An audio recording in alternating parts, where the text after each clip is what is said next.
السلام علیکم ورحمۃ اللہ وبرکاتہ۔ الحمدللہ والصلاة والسلام علی رسول اللہ، اما بعد۔ آج ہم انشاءاللہ اپنی کتاب کا صفحہ نمبر 261 کعب بن اشرف کا قتل یہاں سے پڑھیں گے۔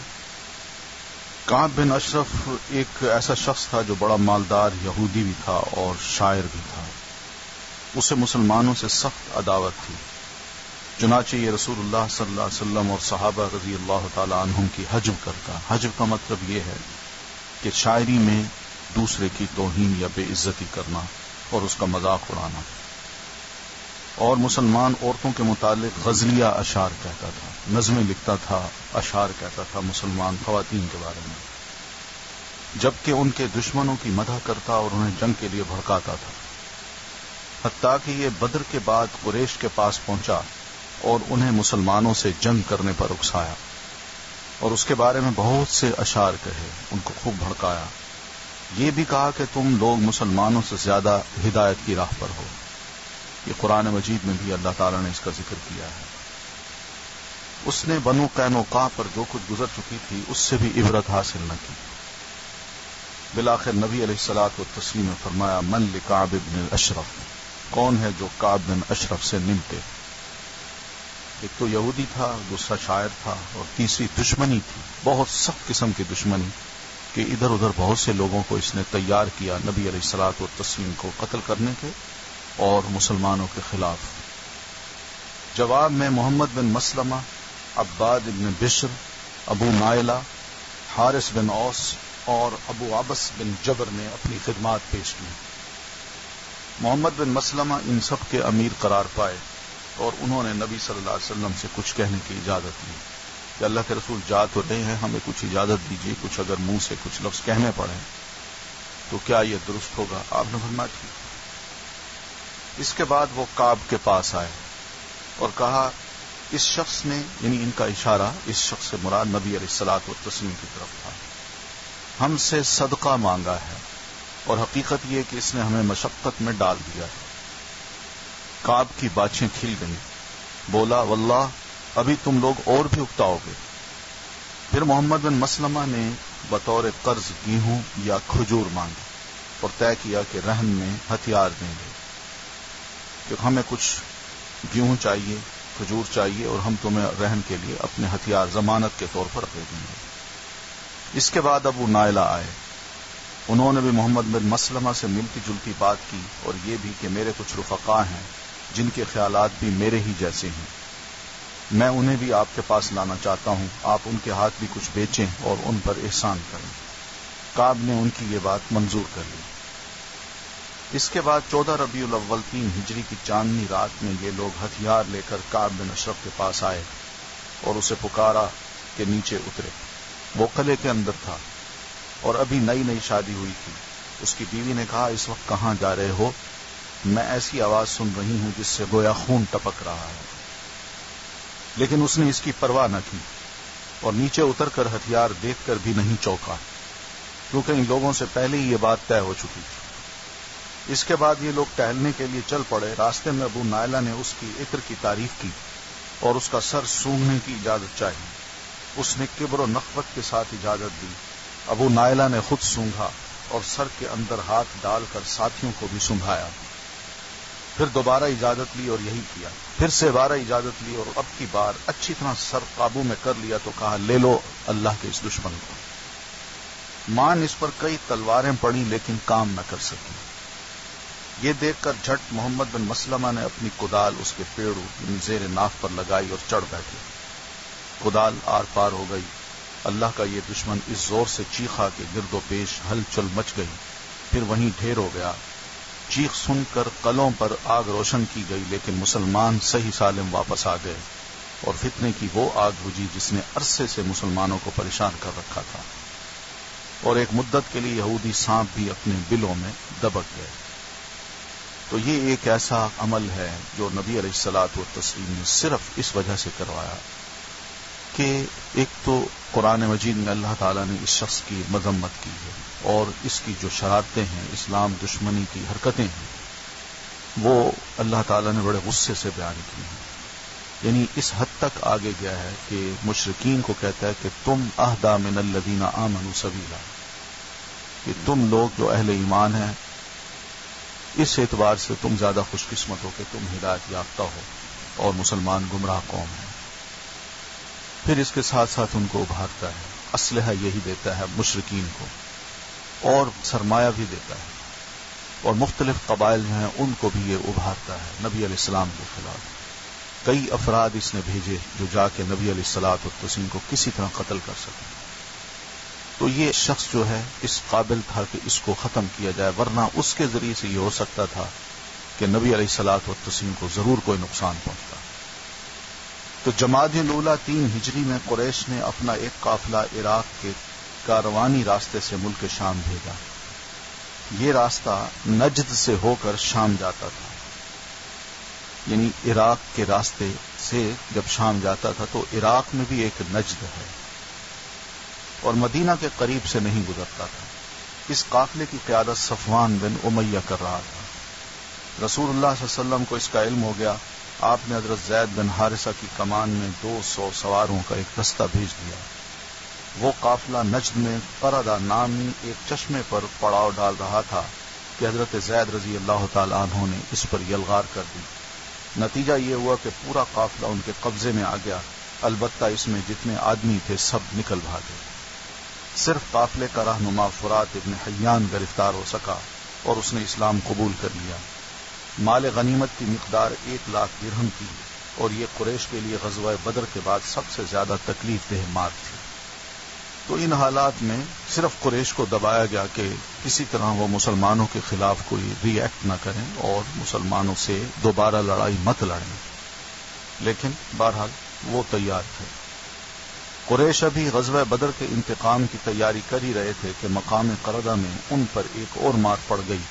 اس سے ان کا غصہ اور بھڑک اٹھا اور انہوں نے تیاری کی رفتار تیز کر دی۔ رضاکارانہ بھرتی کا دروازہ کھول دیا، حبشیوں کو بھرتی کیا اور ترغیب و تحریض کے لیے کچھ شاعر مخصوص کیے، یہاں تک کہ 3,000 فوجیوں کا ایک لشکر تیار ہو گیا جس کے پاس 300 اونٹ، 200 گھوڑے اور 700 زرہیں تھیں۔ اس لشکر کے ساتھ کئی عورتیں بھی تھیں جن کا کام مردوں کو جنگ کے لیے بھڑکانا اور جوش و بہادری کی روح پھونکنا تھا۔ اس کا سپہ سالار ابو سفیان تھا اور علم بردار بنی عبدالدار کے بہادر تھے۔ یہ لشکر غیظ و غضب سے بھرپور مدینے کے اطراف میں پہنچا اور جبل عینین اور احد کے قریب وادی قنات کے دامن میں کھلے میدان میں ڈیرا ڈال دیا۔ یہ جمعے کا دن تھا اور شوال 3 ہجری کی 6 تاریخ تھی۔ ادھر رسول اللہ صلی اللہ علیہ وسلم کو لشکر کی آمد سے تقریباً 1 ہفتہ پہلے خبر ہو چکی تھی، اور آپ صلی اللہ علیہ وسلم نے ہنگامی حالات سے نمٹنے اور مدینہ کی حفاظت کرنے کے لیے فوجی طلایا گردی کا انتظام فرما لیا تھا۔ یعنی فوجی ٹروپس جو تھے وہ ادھر ادھر چاروں طرف گھوم پھر رہے تھے اور اطلاعات نبی علیہ السلام کو دے رہے تھے۔ جب لشکر پہنچ گیا تو آپ نے مسلمانوں سے دفاع کے متعلق مشورہ کیا۔ آپ کی رائے یہ تھی کہ مسلمان مدینے کے اندر قلعہ بند ہو جائیں، یعنی گھروں کے اندر رہیں اور وہیں بیٹھ کے لڑیں۔ مرد گلی کوچوں کے ناکوں پر لڑائی کریں اور عورتیں گھروں کی چھتوں سے۔ رئیس المنافقین عبداللہ ابن ابی نے بھی اس رائے سے موافقت کی۔ وہ چاہتا تھا کہ گھر ہی بیٹھا رہے اور جنگ سے پیچھے رہنے کی تہمت بھی نہ لگے، لیکن جوانوں نے جوش دکھایا اور کھلی جگہ 2-2 ہاتھ کرنے پر اصرار کیا۔ آپ نے ان کی رائے مان لی اور لشکر کو 3 دستوں میں تقسیم کیا۔ ایک دستہ مہاجرین کا جس کے علمبردار حضرت مصعب بن عمیر تھے، دوسرا قبیلہ اوس کا جس کے علمبردار حضرت اسید ابن حزیر تھے، اور تیسرا خزرج کا جس کے علمبردار حضرت حباب ابن منذر تھے۔ عصر کی نماز کے بعد آپ نے جبل احد کا رخ کیا اور مقام شیخین پر پہنچ کر لشکر کا معائنہ کیا۔ جو چھوٹے تھے انہیں واپس کر دیا، کئی بچے بھی 16-17 سال کے، 15 سال کے، وہ بھی شامل ہو گئے۔ البتہ رافع ابن خدیج کو چھوٹے ہونے کے باوجود اجازت دے دی کیونکہ وہ تیر چلانے کے ماہر تھے۔ یہ چھوٹے تھے لیکن ان کو اجازت دے دی۔ اس پر سمرہ ابن جندب رضی اللہ تعالیٰ عنہ نے کہا کہ اللہ کے رسول، میں رافع سے زیادہ طاقتور ہوں۔ وہ بھی چھوٹے تھے لیکن ان کو واپس بھیج رہے تھے، تو انہوں نے کہا کہ میں رافع سے زیادہ طاقتور ہوں، اسے پچھاڑ سکتا ہوں۔ آپ نے دونوں میں کشتی کرائی اور واقعی سمرہ نے رافع کو پچھاڑ دیا، لہذا سمرہ کو بھی اجازت مل گئی۔ یہ جوش تھا۔ مقام شیخین میں ہی آپ نے مغرب اور عشاء کی نمازیں پڑھی، وہیں رات گزاری اور لشکر کی حفاظت کے لیے 50 پہرے دار مقرر فرمائے۔ اخیر رات میں فجر سے پہلے کوچ کیا اور شوط نامی ایک جگہ پر فجر کی نماز پڑھی۔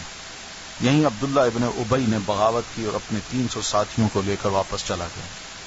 اس کی وجہ سے بنو سلمہ اور بنو حارثہ یہ بھی نبی علیہ السلام کے ساتھ تھے، تو ان میں ضعف کی لہر دوڑ گئی۔ انہوں نے کہا اب تو ہم کمزور ہو گئے، 300 بندے یہ چلے گئے، اب کیا لڑائی لڑیں گے، ہم بھی واپس چلتے ہیں۔ قریب تھا کہ یہ دونوں گروہ بھی پلٹ جاتے، لیکن اللہ نے انہیں ثابت قدم رکھا۔ مسلمانوں کی تعداد پہلے 1000 تھی، اب 700 باقی بچے۔ تو یہ بھی قرآن مجید میں اللہ تعالیٰ نے اس کا تفصیلی ذکر کیا ہے۔ اسی لشکر کو لے کر رسول اللہ صلی اللہ علیہ وسلم نے دشمن کو مغرب کی سمت چھوڑتے ہوئے ایک مختصر راستے سے احد کی جانب پیش قدمی کی اور احد کی بلندیوں کو پشت کی طرف کرتے ہوئے وادی کے سرے پر واقع احد پہاڑ کی گھاٹی میں نزول فرمایا۔ اس طرح دشمن مسلمانوں اور مدینے کے درمیان حائل ہو گیا۔ یہیں آپ نے لشکر کو مرتب فرمایا۔ تو نبی علیہ الصلوۃ والتسلیم کا یہ جو جگہ کا انتخاب کرنا ہے کہ پہاڑ ہمارے پیچھے رہے اور ہم پہاڑ کے آگے ہوں اور ہمارے سامنے دشمن ہو، کھلے میدان میں، تو یہ بھی بہت زبردست اسٹریٹجی ہے جو اللہ کے رسول صلی اللہ علیہ وسلم نے اختیار کی۔ اس سے پتہ چلتا ہے کہ آپ صلی اللہ علیہ وسلم صرف اور صرف نبی نہیں تھے، بلکہ ایک چیف آف آرمی سٹاف کے طور پر بھی آپ بہت بڑا کام سر انجام دے رہے تھے۔ یہیں آپ نے لشکر کو مرتب فرمایا اور عبداللہ بن جبیر انصاری کی کمان میں جبل عینین پر، جو بعد میں جبل رومات کے نام سے معروف ہوا، 50 تیر انداز مقرر فرمائے اور انہیں حکم دیا کہ سواروں کو تیر مار کر دور رکھیں اور مسلمانوں کی پشت کی حفاظت کریں، اور انہیں تاکید کی کہ جب تک آپ کا یعنی میرا حکم نہ آ جائے اپنی جگہ نہ چھوڑنا، خواہ مسلمان فتح یاب ہوں یا شکست کھا جائیں، یہ جگہ نہیں چھوڑنی۔ ادھر مشرکین نے بھی اپنے لشکر کو مرتب کیا اور میدان جنگ کی طرف پیش قدمی کی۔ ان کی عورتیں صفوں میں گھوم گھوم کر اور دف پیٹ پیٹ کر لوگوں کو جوش دلا رہی تھیں، لڑائی کے لیے بھڑکا رہی تھیں، جوانوں کو غیرت دلا رہی تھیں اور یہ اشعار پڑھ رہی تھیں: ان تقبلوا نعانقی ونفرش النمارقی او تدبروا نفارقی فراق غیر وامقی، اگر پیش قدمی کرو گے تو ہم تمہیں گلے لگائیں گی اور قالین بچھائیں گی، اگر پیچھے ہٹو گے تو روٹھ جائیں گی اور الگ ہو جائیں گی۔ اور علم برداروں کو ان کا فرض یاد دلاتے ہوئے یوں کہہ رہی تھیں: ویہن بنی عبد الداری ویہن حمات الادباری ضربن بکل بتاری، دیکھو بنو عبد الدار، دیکھو پشت کے پاسدار، خوب کرو شمشیر کا وار۔ اس طرح وہ ابھار رہی تھی۔ جب دونوں لشکر قریب آ گئے تو مشرکین کا علم بردار اور قریش کا سب سے بہادر انسان طلحہ بن ابو طلحہ عبدری نمودار ہوا، آگے آیا۔ وہ اونٹ پر سوار تھا، اس نے دعوت مبارزت دی۔ جواب میں حضرت زبیر بن عوام آگے بڑھے، شیر کی طرح جست لگائی اور اونٹ پر جا چڑھے، پھر اسے اپنی گرفت میں لے کر زمین پر کود گئے، اس کو لے کے زمین پہ آ گئے اور تلوار سے اسے ذبح کر دیا۔ اس پر نبی صلی اللہ علیہ وسلم نے نعرہ تکبیر بلند کیا اور مسلمانوں نے بھی نعرہ تکبیر بلند کیا۔ یعنی سوچنے کی بات ہے، اونٹ انسان کے قد سے اونچا ہوتا ہے اور ایک آدمی جو نیچے کھڑا ہے وہ جست لگا کے اونٹ پہ چڑھے اور پھر اس کو نیچے لے آئے۔ اس کے بعد ہر طرف جنگ کے شعلے بھڑک اٹھے۔ خالد بن ولید نے، جو اس وقت مشرکین کے رسالدار تھے، 3 بار کوشش کی کہ مسلمانوں کی پشت پر جا پہنچے، یعنی پیچھے، لیکن تیر اندازوں نے تیر برسا کر انہیں واپس کر دیا۔ مسلمانوں نے مشرکین کے علم برداروں پر اپنا حملہ مرکوز رکھا، یہاں تک کہ ان کا مکمل طور پر صفایا کر دیا۔ یہ کل 11 افراد تھے۔ ان کے خاتمے کے بعد ان کا جھنڈا زمین پر آ گرا۔ مسلمانوں نے بقیہ اطراف میں حلہ بول دیا، صفوں کی صفیں الٹ دیں اور مشرکین کی اچھی طرح پٹائی کی۔ ابو دجانہ اور حمزہ رضی اللہ تعالیٰ عنہ نے بڑے کارنامے انجام دیے۔ اسی پیش قدمی اور غلبے کے دوران میں اللہ اور اس کے رسول کے شیر حضرت حمزہ بن عبد المطلب شہید کر دیے گئے۔ انہیں وحشی ابن حرب نے قتل کیا. یہ ایک حبشی غلام تھا جو نیزہ پھینکنے کا ماہر تھا. اس کے آقا جبیر ابن مطعم نے اس سے وعدہ کیا تھا کہ وہ حضرت حمزہ کو قتل کر دے تو اسے آزاد کر دیا جائے گا، کیونکہ حضرت حمزہ ہی نے اس کے چچا طعیمہ ابن عدی کو غزوہ بدر میں قتل کیا تھا. چنانچہ وحشی ایک چٹان کی اوٹ میں چھپ کر حضرت حمزہ رضی اللہ تعالیٰ عنہ کی طاق میں بیٹھ گیا. حضرت حمزہ رضی اللہ تعالیٰ عنہ مشرکین کے ایک آدمی سبا ابن عرفتہ کا سر قلم کر رہے تھے کہ وحشی نے ان کی طرف نیزے کا رخ کیا اور اسے اچھال دیا. وہ غافل تھے. نیزہ ان کے پیڑوں پر لگا اور دونوں پاؤں کے درمیان سے نکل گیا. وہ گر گئے اور اٹھ نہ سکے یہاں تک کہ ان کی شہادت واقع ہو گئی. بہرحال مشرکین شکست کھا کر بھاگ کھڑے ہوئے. جوش دلانے والی عورتیں بھی بھاگیں. مسلمانوں نے مشرکین کو گھیر لیا. انہیں مار بھی رہے تھے اور غنیمت بھی سمیٹ رہے تھے. لیکن عین اسی موقع پر تیر اندازوں نے غلطی کی اور اپنے مورچوں پر ڈٹے رہنے کا جو تاکیدی حکم انہیں دیا گیا تھا اس کے باوجود غنیمت کے چکر میں ان کے 40 آدمی پہاڑ سے نیچے اتر آئے. خالد بن ولید نے اس موقع کو غنیمت جانا اور پہاڑ پر جو 10 آدمی رہ گئے تھے ان کا صفایا کر دیا. وہ بھی آ گئے. پھر پہاڑ کے پیچھے سے گھوم کر مسلمانوں کی پشت پر آ گئے اور ان کو نرغے میں لینا شروع کر دیا. ان کے سواروں نے ایک نعرہ بلند کیا جسے مشرکین نے پہچان لیا تو وہ بھی پلٹ پڑے اور ان کی ایک عورت نے لپک کر جھنڈا اٹھا لیا. پھر کیا تھا، بکھرے ہوئے مشرکین اس کے گرد سمٹ آئے اور جم گئے. یوں مسلمان چکی کے 2 پارٹوں کے بیچ میں آ گئے. اس وقت نبی علیہ الصلوۃ والتسلیم پیچھے تشریف فرما تھے اور آپ کے ساتھ صرف 7 انصار اور 2 مہاجرین تھے. آپ نے پہاڑ کے پیچھے سے خالد کے سواروں کو نمودار ہوتے دیکھا تو نہایت بلند آواز سے فرمایا، الی عباد اللہ، الی عباد اللہ، اللہ کے بندوں میری طرف آؤ. لیکن اس آواز کو مشرکین نے جو مسلمانوں کی بنسبت آپ کے زیادہ قریب تھے پہلے سن لیا اور ان کے ایک دستے نے تیزی سے آواز کا رخ کیا اور رسول اللہ صلی اللہ علیہ وسلم پر تابڑ توڑ حملے شروع کر دیے. ان کی کوشش تھی کہ مسلمانوں کے پہنچنے سے پہلے پہلے آپ کا کام تمام کر ڈالیں. اس موقع پر آپ نے فرمایا، من یردہم عنا ولہ الجنہ او ہوا رفیقی فی الجنہ، کون ہے جو ان کو ہم سے دور کرے، اس کے لیے جنت ہے، یا یہ فرمایا کہ وہ جنت میں میرا رفیق ہوگا. اس پر ایک انصاری نے آگے بڑھ کر انہیں پیچھے دھکیلا اور لڑتے لڑتے شہید ہو گئے. اس کے بعد مشرکین نے پھر حملہ کیا اور بالکل قریب آ گئے. آپ نے پھر یہی فرمایا. اب ایک دوسرے صحابی نے بڑھ کر انہیں پیچھے دھکیلا، وہ بھی لڑتے لڑتے شہید ہو گئے. پھر تیسرے نے، پھر چوتھے نے، یہاں تک کہ 7 انصاری شہید ہو گئے. جب 7ویں انصاری صحابی گر گئے تو رسول اللہ صلی اللہ علیہ وسلم کے پاس 2 قریشی مہاجر بچے، ایک طلحہ ابن عبید اللہ اور دوسرے سعد بن ابی وقاص رضی اللہ تعالی عنہ. چنانچہ اب مشرکین نے اپنا حملہ رسول اللہ صلی اللہ علیہ وسلم پر مرکوز کر دیا، یہاں تک کہ آپ کو ایک پتھر لگا جس سے آپ پہلو کے بل گر گئے اور آپ کا نچلا داہنا رباعی دانت ٹوٹ گیا، یعنی ادھر والا چوتھا. نچلا ہونٹ زخمی ہو گیا. خود سر پر ٹوٹ گئی جس سے سر اور پیشانی پر چوٹ آئی.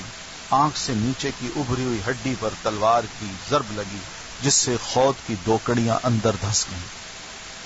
کندھے پر بھی تلوار کی ایک سخت ضرب لگی جس کی تکلیف 1 مہینے سے زیادہ عرصے تک محسوس ہوتی رہی.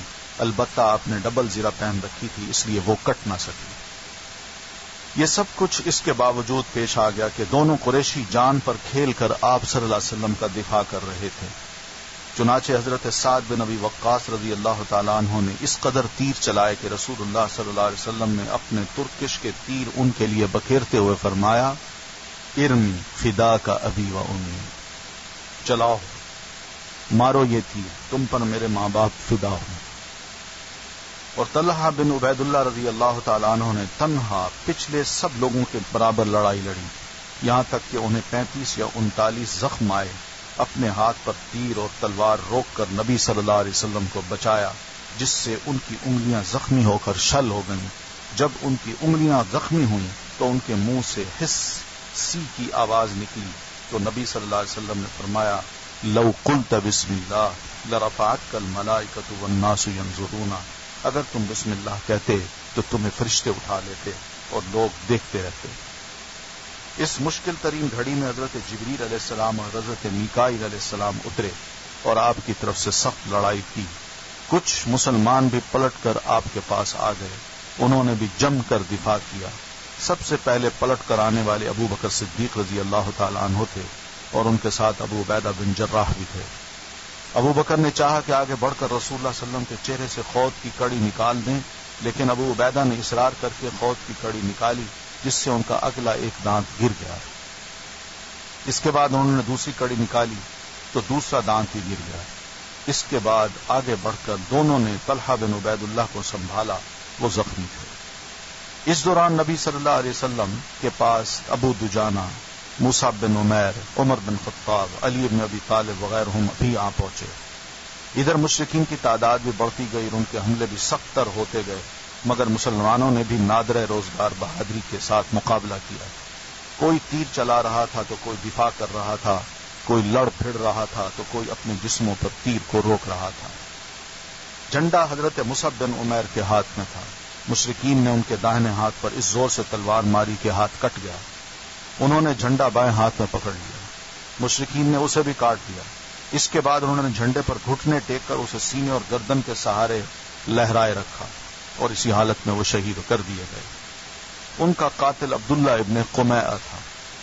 چونکہ حضرت مصعب رضی اللہ تعالیٰ عنہ نبی علیہ السلام کے ہم شکل تھے، اس لیے اس نے سمجھا کہ نبی صلی اللہ علیہ وسلم کو قتل کر دیا ہے، چنانچہ اس نے پلٹ کر چیختے ہوئے کہا کہ محمد قتل کر دیے گئے۔ یہ خبر تیزی سے پھیل گئی اور اس کے نتیجے میں مشرکین کا دباؤ کم ہو گیا، کیونکہ ان کے خیال میں اب ان کا مقصد پورا ہو چکا تھا۔ جب مسلمانوں نے نرغے میں لیے جانے کی کارروائی دیکھی تو وہ اتھل پتھل اور بد نظمی کا شکار ہو گئے اور کوئی متحدہ موقف اختیار نہ کر سکے۔ چنانچہ بعض نے جنوب کی طرف فرار اختیار کیا اور مدینہ جا پہنچے، بعض احد کی گھاٹی کی طرف بھاگے اور اسلامی کیمپ میں پناہ گیر ہوئے، بعض نے رسول اللہ صلی اللہ علیہ وسلم کا رخ کیا اور جلدی سے آپ کے پاس پہنچ کر آپ کے دفاع میں لگ گئے، جیسا کہ گزر چکا ہے۔ اکثر مسلمان نرغے کے اندر اپنی جگہوں پر ثابت قدم رہ کر گھیرنے والوں سے لڑتے بھڑتے رہے، لیکن چونکہ کوئی شخص منظم طور پر ان کی قیادت نہیں کر رہا تھا، اس لیے ان کی صفوں پر انتشار اور بد نظمی غالب تھی۔ پہلی صف پلٹتی تو پچھلی صف سے ٹکرا گئی، یہاں تک کہ حضرت حذیفہ کے والد یمان رضی اللہ تعالیٰ عنہ خود مسلمانوں کے ہاتھوں شہید کر دیے گئے۔ اس کے بعد مسلمانوں نے نبی علیہ الصلوۃ والتسلیم کے قتل کی خبر سنی تو ان کا رہا سہا ہوش بھی جاتا رہا، ان کا جوش سرد پڑ گیا اور وہ ٹوٹ کر رہ گئے، حتیٰ کہ کتنوں ہی نے لڑائی چھوڑ دی، جبکہ کچھ دوسروں کو جوش آ گیا اور انہوں نے کہا اٹھو اور جس بات پر رسول اللہ صلی اللہ علیہ وسلم نے جان دی ہے اسی پر تم بھی جان دے دو۔ مسلمان انہی حالات سے دوچار تھے کہ اچانک کعب بن مالک رضی اللہ تعالیٰ عنہ نے نبی صلی اللہ علیہ وسلم کو دیکھ لیا۔ اس وقت آپ صلی اللہ علیہ وسلم نرغے میں آئے ہوئے مسلمانوں کی طرف راستہ بنا رہے تھے۔ حضرت کعب نے آپ کو دونوں آنکھوں سے پہچانا، کیونکہ چہرہ خود سے چھپا ہوا تھا۔ انہوں نے دیکھتے ہی بلند آواز سے کہا، مسلمانوں خوش ہو جاؤ، یہ ہیں اللہ کے رسول۔ یہ سن کر مسلمانوں نے آپ کی طرف پلٹنا شروع کیا اور آہستہ آہستہ 30 صحابی جمع ہو گئے۔ مشرکین نے ان کی واپسی کی راہ روکنے کی ہر ممکن کوشش کی، لیکن ناکام رہے اور اس کوشش میں ان کے 2 آدمی بھی کام آ گئے۔ اس حکیمانہ تدبیر سے مسلمانوں کو نجات تو مل گئی، لیکن تیر اندازوں نے جو غلطی اور رسول اللہ صلی اللہ علیہ وسلم کے حکم کی مخالفت کی تھی اس کی بھاری قیمت چکانا پڑی۔ اس لیے قرآن مجید میں اس کا جواب یہی دیا گیا کہ وہ پوچھتے تھے یہ کیسا ہوا؟ اللہ نے فرمایا قل هو من عند انفسکم، ان سے کہو یہ تمہارے اپنے ہاتھوں کی ہوئی خرابی ہے۔ تو مسلمان نرغے سے نکل کر گھاٹی میں قرار پذیر ہو چکے تھے، تو ان میں اور مشرکین میں بعض ہلکی اور انفرادی جھڑپیں ہوئیں، لیکن مشرکین کو آگے بڑھنے اور مقابلہ کرنے کی جرأت نہ ہوئی، بلکہ وہ میدان میں تھوڑی ہی دیر باقی رہے اور اس دوران میں مقتولین کا مسئلہ کرتے رہے۔ جو مسلمان قتل ہو گئے تھے ان کی لاشوں کو کاٹ رہے تھے، کان، ناک، آنکھیں نکال رہے تھے، پیٹ چاک کر رہے تھے، یعنی ان کے کان، ناک اور شرمگاہیں کاٹ ڈالی اور پیٹ چاک کر دیے۔ ہند بنت عتبہ نے حضرت حمزہ رضی اللہ تعالی عنہ کا پیٹ چاک کر کے ان کا کلیجہ نکالا اور اس کو چبایا، لیکن نگل نہ سکی، اس لیے پھینک دیا اور کان، ناک وغیرہ کے ہار اور پازے بنائے۔ یہ عداوتیں تھیں، یہ دشمنیاں تھیں۔ اس طرح یعنی ایک شخص شہید ہو چکا ہے، بس کافی ہوتا ہے اتنا، لیکن غصہ اتنا ہے کہ نہیں اور بھی بہت کچھ کرنا ہے۔ ادھر ابی بن خلف نے بڑے گھمنڈ کے ساتھ گھاٹی کا رخ کیا. اس کا دعویٰ تھا کہ وہ رسول اللہ صلی اللہ علیہ وسلم کو قتل کر دے گا، لیکن اس کے برعکس رسول اللہ صلی اللہ علیہ وسلم نے اس کو خود اپنی زرہ کے درمیان حلق کے پاس ایک چھوٹے سے نیزے سے ایسی ضرب لگائی کہ وہ اپنے گھوڑے سے کئی بار لڑھک گیا اور بیل کی طرح چنگھاڑتا ہوا قریش کے پاس پلٹا اور واپسی میں مکہ کے بالکل قریب مقام صرف پہنچ کر مر گیا. اس کے بعد قریش کے چند آدمی آئے، ان کی قیادت ابو سفیان اور خالد بن ولید کر رہے تھے. یہ پہاڑ کے بعد اطراف میں چڑھ گئے. حضرت عمر بن خطاب رضی اللہ تعالیٰ عنہ اور مہاجرین کی ایک جماعت نے لڑ کر انہیں پہاڑ سے نیچے اتار دیا. بعض روایات سے معلوم ہوتا ہے کہ حضرت سعد بن ابی وقاص نے تیر مار کر ان کے 3 آدمی قتل کر دیے. اس طرح مشرکین کی مقتولین کی کل تعداد 22 اور کہا جاتا ہے کہ 37 ہوئی، جبکہ مسلمانوں کے 70 آدمی کام آئے. 41 خزرج کے، 24 اوس کے اور 4 مہاجرین کے. ان کے علاوہ ایک یہودی بھی مارا گیا. بعض اقوال اس سے بھی مختلف ہیں. ابو سفیان اور خالد بن ولید نے آخری ناکام کوشش کے بعد مکہ واپسی کی تیاری شروع کر دی. ادھر رسول اکرم صلی اللہ علیہ وسلم جب گھاٹی کے اندر مطمئن ہو چکے تو حضرت علی رضی اللہ تعالی عنہ محراج سے جو احد کے اندر ایک چشمہ ہے پانی لے آئے اور آپ صلی اللہ علیہ وسلم کو پینے کے لیے پیش کیا. آپ نے قدر ناگوار بو محسوس کی، اس لیے پیا تو نہیں، البتہ اس سے چہرہ دھویا اور سر پر بھی ڈال دیا، مگر اس کے سبب زخم سے خون بہنے لگا جو تھم نہیں رہا تھا.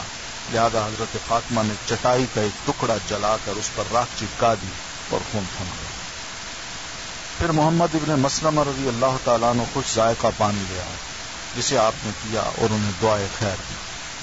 زخم کے سبب ظہر کی نماز آپ نے بیٹھ کر پڑھی اور صحابہ رضی اللہ تعالیٰ عنہم نے بھی آپ کے پیچھے بیٹھ کر ہی نماز ادا کی. اسی اثناء میں انصار و مہاجرین کی کچھ عورتیں بھی آ پہنچی، جن میں حضرت عائشہ، ام سلیم اور ام سلیت رضی اللہ تعالی عنہن بھی تھیں. یہ پانی سے مشکیزیں بھرتی اور زخمیوں کو پلاتی تھیں. جب مشرکین واپسی کے لیے پورے طور پر تیار ہو چکے تو ابو سفیان جبل احد پر نمودار ہوا اور بآواز بلند بولا، کیا تم میں محمد ہیں؟ کسی نے کوئی جواب نہ دیا. اس نے پھر کہا، کیا تم میں ابو قحافہ کے بیٹے ابو بکر ہیں؟ کسی نے کوئی جواب نہیں دیا. اس نے پھر کہا، کیا تم میں عمر بن خطاب ہیں؟ اب بھی کسی نے جواب نہیں دیا. انہیں نبی علیہ الصلوۃ والتسلیم نے جواب دینے سے منع کر دیا. اب ابو سفیان نے کہا، اچھا چلو ان تینوں سے تو فرصت ہوئی. یہ سن کر حضرت عمر رضی اللہ تعالی عنہ بے قابو ہو گئے. بولے، او اللہ کے دشمن، جن کا تو نے نام لیا ہے وہ سب زندہ ہیں اور ابھی اللہ نے تیری رسوائی کا سامان باقی رکھا ہے. ابو سفیان نے کہا، تمہارے مقتولین کا مسئلہ ہوا ہے، لیکن میں نے اس کا حکم دیا تھا، نہ برا منایا ہے. پھر اس نے نعرہ لگایا، اعلو حبل، اعلو حبل، حبل بلند ہو، حبل زندہ باد، حبل زندہ باد.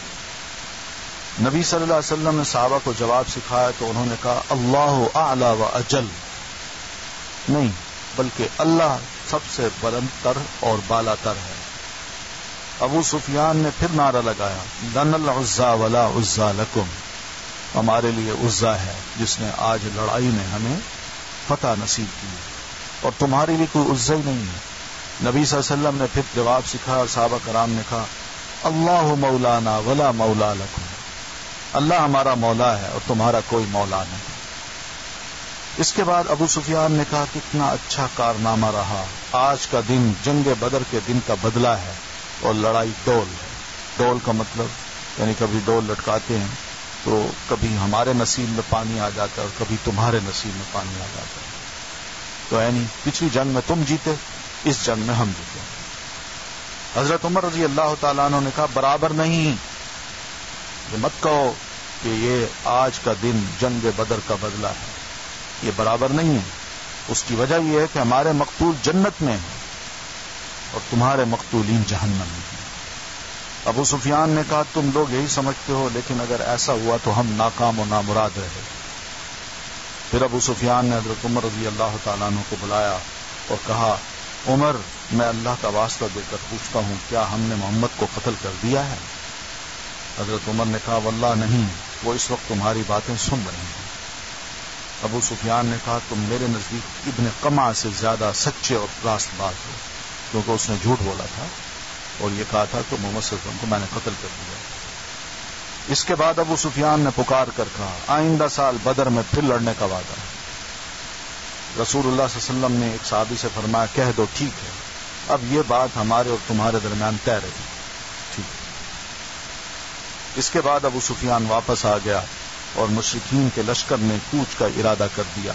وہ اونٹوں پر سوار تھے اور گھوڑوں کو پہلو میں کر رکھا تھا۔ اس کے معنی یہ تھے کہ ان کا ارادہ مکے کا ہے، اور یہ مسلمانوں پر محض اللہ کا فضل تھا، کیونکہ مشرکین اور مدینہ کے درمیان کوئی نہ تھا جو انہیں مدینہ میں داخل ہونے سے اب روک سکتا۔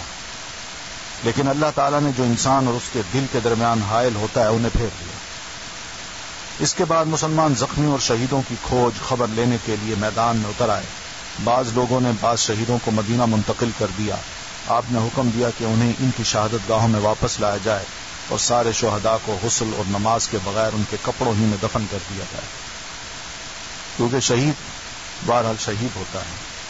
تو آپ نے 2 اور 3 شہیدوں کو ایک ہی قبر کے اندر دفن کیا، اور بسا اوقات 2 شہیدوں کو ایک ہی کپڑے کے اندر جمع فرمایا اور درمیان میں اذخر جو مدینہ کی گھاس ہے وہ ڈال دی، اور لحد میں اس شخص کو آگے کیا جسے قرآن زیادہ یاد تھا، اور فرمایا انا شہید علی ہؤلاء یوم القیامہ، میں کل قیامت کو ان لوگوں کے بارے میں ایک گواہ ہوں کہ اللہ انہوں نے تیری راہ میں جان دی ہے۔ لوگوں نے حنظلہ بن ابو عامر کی لاش اس حالت میں پائی کہ وہ زمین سے اوپر تھی اور اس سے پانی ٹپک رہا تھا۔ نبی صلی اللہ علیہ وسلم نے فرمایا ان الملائکۃ تغسل، فرشتے انہیں غسل دے رہے ہیں۔ یعنی زمین سے اوپر لاش پڑی تھی، اوپر بالکل زمین کے اوپر تھی، زمین سے ٹکی نہیں تھی، اور اس سے پانی ٹپک رہا۔ ان کا واقعہ یہ تھا کہ انہوں نے ابھی نئی شادی کی تھی اور بیوی کے ساتھ ہی تھے کہ جنگ کی پکار پڑ گئی۔ وہ بیوی کو چھوڑ کر سیدھے میدان جنگ میں آ گئے اور پھر حالت جنابت ہی میں لڑتے ہوئے شہید ہو گئے۔ لہذا فرشتوں نے انہیں غسل دیا اور اس لیے وہ غسیل الملائکہ کہلاتے ہیں، اور یہ منظر صحابہ نے دیکھا ہے۔ حضرت حمزہ رضی اللہ تعالیٰ عنہ کو اتنی چھوٹی چادر میں کفنایا گیا کہ اگر سر ڈھانکا جاتا تو پاؤں کھل جاتے، اور پاؤں ڈھانکے جاتے تو سر کھل جاتا۔ چنانچہ پاؤں پر اذخر گھاس ڈال دی گئی۔ یہی صورتحال مصعب بن عمیر رضی اللہ تعالیٰ عنہ کے ساتھ بھی پیش آئی۔ رسول اکرم صلی اللہ علیہ وسلم اور مسلمان شہداء کے دفن اور ان کے لیے دعا سے فارغ ہو چکے تو مدینے کا رخ کیا۔ راستے میں کچھ عورتیں ملیں جن کے اقارب شہید ہو چکے تھے۔ نبی صلی اللہ علیہ وسلم نے انہیں تسلی دی اور ان کے لیے دعا فرمائی۔ بنو دینار کی ایک خاتون آئی جن کے شوہر، بھائی اور باپ شہید ہو گئے تھے۔ جب انہیں ان لوگوں کی شہادت کی خبر دی گئی تو پوچھنے لگیں کہ رسول اللہ صلی اللہ علیہ وسلم کا کیا ہوا۔ لوگوں نے کہا اب الحمدللہ جیسا تم چاہتی ہو ویسے ہی ہیں۔ خاتون نے کہا ذرا مجھے آپ کو دکھا دو۔ لوگوں نے انہیں اشارے سے بتایا۔ جب ان کی نظر آپ پر پڑی تو بے ساختہ پکار اٹھی کل مصیبت بعدک جلل، اللہ کے رسول آپ زندہ ہیں، آپ کے بعد ہر قسم کی مصیبت اب قابل برداشت ہے اور ہیچ ہے۔ یعنی خاون، بیٹا اور بھائی یہ سب شہید ہو گئے، شوہر بھی شہید ہو گیا۔ کہتی ہیں کہ کل مصیبت بعدک جلل۔ مدینہ پہنچ کر مسلمانوں نے ہنگامی حالت میں رات گزاری۔ زخم، تھکان اور غم و الم نے انہیں چور چور کر رکھا تھا، پھر بھی وہ مدینہ کا پہرا دیتے رہے اور رسول اللہ صلی اللہ علیہ وسلم کی حفاظت پر متعین رہے۔ ادھر رسول اللہ صلی اللہ علیہ وسلم نے محسوس کیا کہ دشمن کی نقل و حرکت پر نظر رکھنا ضروری ہے، تاکہ اگر وہ مدینہ واپس آنے کی کوشش کرے تو اس سے کھلے میدان میں دو ہاتھ کر لیے جائیں۔ چنانچہ صبح ہوئی تو آپ نے مسلمانوں میں اعلان فرمایا دشمن سے مقابلے کے لیے چلنا ہے اور صرف وہی آدمی جا سکتا ہے جو معرکہ احد میں موجود تھا۔